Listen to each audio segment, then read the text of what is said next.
If you like living in an America where immigration officials don't chase through churches people who are undocumented, then you're going to love Judge Chang and his new decision coming out of Maryland federal court, the latest preliminary injunction against the Trump administration and its Homeland Security Director, Kristi Noem. I'm Michael Popok. You're on Legal AF. This is what we do. This is who we are at the intersection of law and politics. Let's get to it. Lawsuit was filed by 6 different Quaker organizations in representing 37 different states, a Sikh temple in Sacramento, and a Georgia Baptist church. Judge Chang held a hearing last week about the preliminary injunction. We weren't sure where that was going to go because he seemed to question whether these groups had standing, which is the fundamental threshold issue of any party that comes into a courtroom, that they have been injured in a special and different way, which allows them to obtain the relief. They were seeking an injunction, really 2 types of injunctions. They were seeking a prohibitive or preventive injunction to stop the Trump administration from implementing a policy right on January 20th, one of their executive orders on Inauguration Day, to raid schools, churches, hospitals, funeral homes, social services offices, all the place we want to envision a Handmaid's Tale chase of other human beings, which the Republicans, to dehumanize them, call undocumented and label them other human beings chased through churches and funeral homes and the like. And so that policy stood in contrast to the Biden administration policy implemented by the then Homeland Security Director, Mayorkas, who said those are protected areas. And, if you can get them somewhere else to enforce immigration law, fine, but you're not to go through that threshold. Churches have always been seen, and other religious centers have always been seen as places of safe haven. The Quakers in particular, the Friends group in particular, their entire premise of their religious society is meetings. And they want to invite everybody to their meetings in order to talk things out and talk about where, their religious approach to things. But you can't invite somebody to a meeting if you're not sure of their immigration status and you're afraid that while they're meeting there, they're going to be raided. It also has a chilling effect on other people because they don't want to go to Quaker meetings or other religious meetings for fear that there's going to be raids, because who wants to be subjected to that? You have your little daughter or son on your lap and you're there for your religious purpose to celebrate your religion, and in comes the boot-jacked, Trump ICE. This is a guy who never went to church, by the way. I know the Christian right is in love with Donald Trump, but they got to know they made a devil's bargain. This is the opposite of a religious guy. This is an opposite of somebody who lives their gospel. All right. And these kind of policies, is this what Jesus would do? Would Jesus have you chase through and chase undocumented? Is that what he was doing when he was washing the feet of the poor? I don't think so. In any event, I digress. Let's go back to the law for a minute. The judge, we were a little bit worried about where he was going with his thought process because he was in an oral argument asking hard questions at both sides. The Department of Justice said, "Judge, this is subjective fear. Well, they're only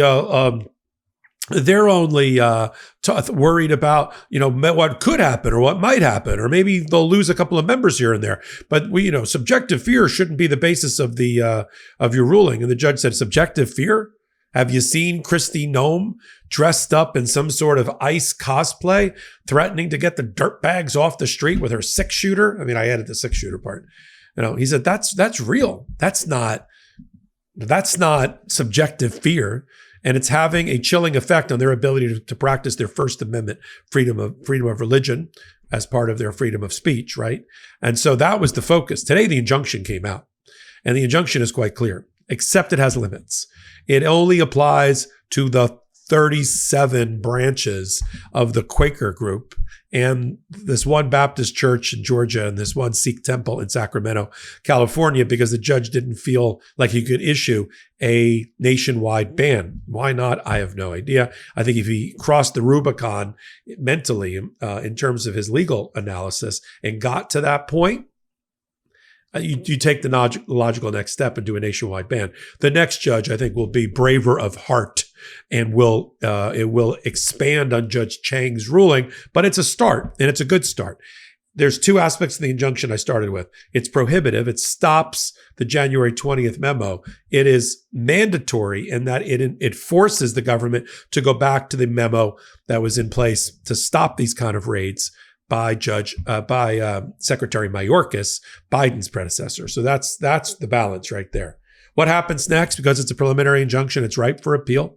First stop on the appellate train for this kind of case in Maryland is the Fourth Circuit Court of Appeals. From there, assuming that the government loses, it goes up to the United States Supreme Court if somebody takes an appeal there, which is likely on an emergency application. First stop on the Fourth Circuit, I believe, is one of either Kagan's Sotomayor or Ketanji Brown Jackson. And they'll make the decision either on their own, which they're allowed to do on an emergency application, or they will refer it to the entirety of the court. But it's a good news if a cautiously optimistic news. But again, you have more than 90 lawsuits being filed against the Trump administration. You have we're close to 25 injunctions and temporary restraining orders already. And I remind you, we're only in the start of the fifth week of the Trump administration. It is. I mean, I don't like to be right in this area, but I'm right. We're averaging 3 lawsuits a day, right?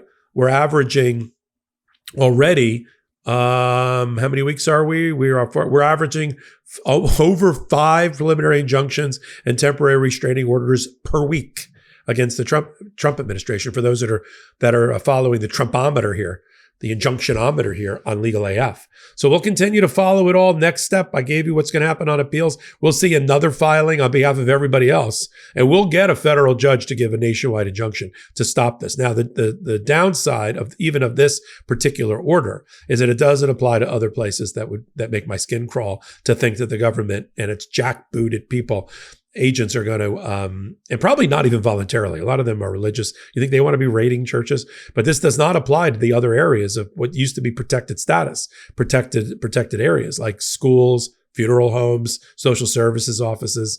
It literally makes my skin crawl thinking about the Handmaid's Tale environment that Donald Trump has put us in, thinking that we wanted that and that's what we voted for. This is what happens when you vote for somebody who demonstrates fascist tendencies. They tend to be fascists when they get in, and we're all worse off for it. But come here, this isn't just commiserating session. This isn't just hand-wringing session. This is to unite our community in opposition. This is to unite our community in opposition to the rogue and depraved policies of Donald Trump. And together we will. We're over 4 million subscribers of the Midas Touch Network. I started Legal AF, the YouTube channel, in September. We're going to hit 500,000 in the next week or two. That tells me something. The ratings are great. But what it tells me is we are serving a purpose and we need to stick together. We are the silent majority. It's time to stop being so silent and start being more of a majority, especially as we get closer to the midterm elections. So until my next reporting on all things Legal AF, this is Michael Popok. I'm Michael Popok, and I got some big news for our audience.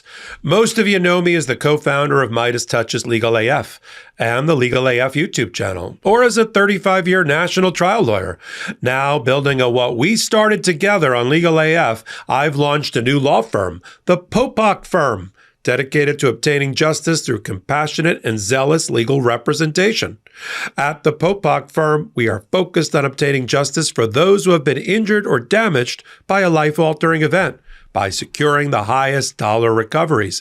I've been tirelessly fighting for justice for the last 35 years, so my own law firm organically building on my Legal AF work just feels right. And I've handpicked a team of top-tier trial fighters and settlement experts throughout all 50 states known as big auto injury attorneys who have the know-how to beat heartless insurance companies, corporations, government entities, and their attorneys. Big Auto's attorneys working with my firm are rock stars in their respective states and collectively responsible for billions of dollars in recoveries. So if you or a loved one have been on the wrong side of a catastrophic auto, motor vehicle, rideshare, or truck accident, suffered a personal injury, or been the victim of medical malpractice, employment harassment or discrimination, or suffered a violation of your civil and constitutional rights, then contact the Popok Firm today at 1-877-POPOK-AF or by visiting my website at www.thepopokfirm.com. popokfirm.com and fill out a free case evaluation form. And if we determine that you have a case and you sign with us, we don't get paid unless you do. The Popok Firm, fighting for your justice every step of the way.